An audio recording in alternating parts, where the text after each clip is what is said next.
Karachi PIB colony थाने के SHO inspector हाजी मोहम्मद इसहाक की सरबराही में मनशियात फरोशों के खिलाफ कामयाब कार्रवाई करते हुए कब्रिस्तान के करीब हफ्ता बाजार पुरानी सब्जी मंडी के इलाके से 3 मुबैना मनशियात फरोश खवातीन को गिरफ्तार कर लिया गया।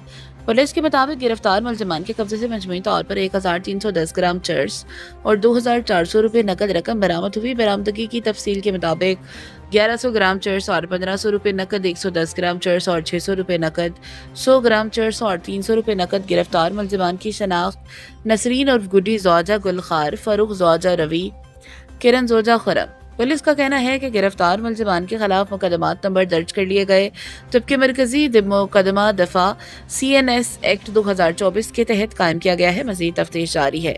पुलिस के मुताबिक पहले गिरफ्तार मुलजमान नसरीन और गुड्डी माजी में भी मुतादिद मुकदमात में गिरफ्तार होकर जेल जा चुकी है, जिसका मुकम्मल रिकॉर्ड मरतब किया जा रहा है। SHO PIB कॉलोनी इंस्पेक्टर हाजी मोहम्मद इसहाक की हिदायत और इंटेलिजेंस अफसर आमिर सरफराज की निशानदही पर जराइम पेशा नासिर के खिलाफ कार्रवाइयां जारी हैं। Report chief crime reporter Mohammad Irfan जट।